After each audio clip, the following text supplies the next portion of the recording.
I truly mean this when I say that if tomorrow Sam Harris were to email me and say, "Hey, why don't we get on your show and let's hash it out? Hey, why don't you come on my show? Let's hash it out. Hey, next time you're in Southern California, let's go to dinner." I would be perfectly happy. In other words, my, I don't have any personal animus towards Sam. So it's not, I despise Sam. As a matter of fact, from the times that I've interacted with him, I like Sam. We went to dinner once. He's invited me on his show. We've communicated many times by email. We're not best of friends, but we certainly, I think, would have been simpatico.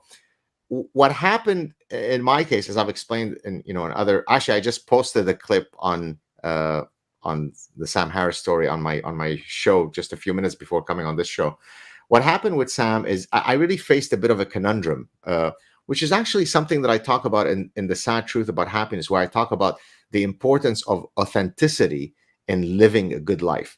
And so, for better or worse, I'm someone who is pathologically authentic. In other words, I don't have a modulated mindset whereby I say, should I say this because it will advance my career? Should I not say this? It's not as though I don't have social skills or social grace, but the most important ideals for me, as I explained in The Parasitic Mind, are truth and freedom. So if I walk away from an opportunity to defend truth, then it gnaws at me. I feel as though I'm being inauthentic.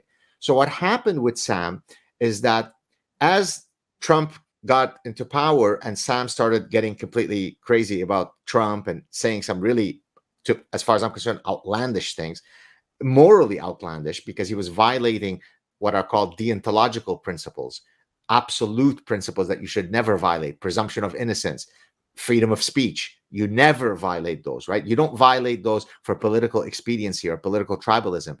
When I saw him doing that, at first I was conflicted, because I also have a code of conduct. Maybe it's the Middle East, maybe it's just me, whereby I don't want to go hard after someone that I know personally. And so I bit my tongue for about 5 years. But then, he went really wild, not just the COVID, not just, thank you, Jack Dorsey, for, getting rid of Donald Trump off Twitter. Yes, I believe in freedom of speech, but of course, I don't mean it for Donald Trump. Donald Trump does not deserve freedom of speech.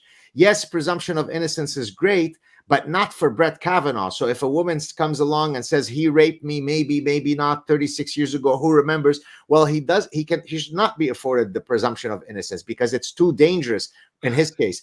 Sure, journalists should be ethical and truthful. And oh, by the way, I wrote a book. I'm speaking as Sam now. I wrote a book titled Lying, where I explained that it's wrong to lie.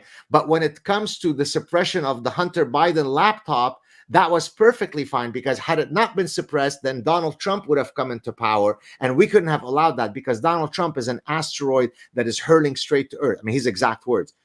That started really pissing me off. So then I started saying, well, if I bite my tongue and if I hold my tongue, then am I being authentic? No, because what I'm saying is that whatever fleeting friendship that I have with this guy supersedes the truth, and it didn't. So I came hard after him within the bounds of, I think, reasonable politeness. I mean, I was attacking his ideas, and then all of his fanboys and imbeciles coming after me. Oh, it's because you're jealous of Sam. I mean, a 3-year-old talks like this. I mean, what do you mean jealous of Sam? I mean, I go after Bill Nye. I've gone after Yuval Hariri. I mean, if I'm going to be jealous of someone, I should be going after Jordan Peterson. I mean, he's made. I mean, how famous he's gotten. He's such an idiot. So I went. And you platformed him. Say again. And you platformed him. I did indeed. I exactly right. Jordan had written to me before anybody knew him, saying, "Hey, can I come on your show?" And then I helped. Absolutely. And that's why I decided to have you on now. We're platforming you where you are right now. Well, thank you. I appreciate that. So to answer your question, or that person's question, a long-winded way, I have no personal animus towards him.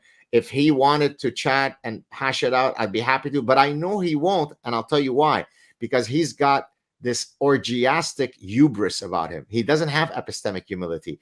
He's not someone who he's basically, the Malibu version of Anthony Fauci. I'm never wrong. I'm never going to admit I'm wrong. I will go to my deathbed defending my position. I mean, I'm speaking as Sam now. Mhm. So, and that to me is a very unattractive trait, right? I mean, you know, Right. I will apologize to my little children if I think that I've wronged them. And so none of us are too big to apologize. So if you're wrong, apologize and let's get over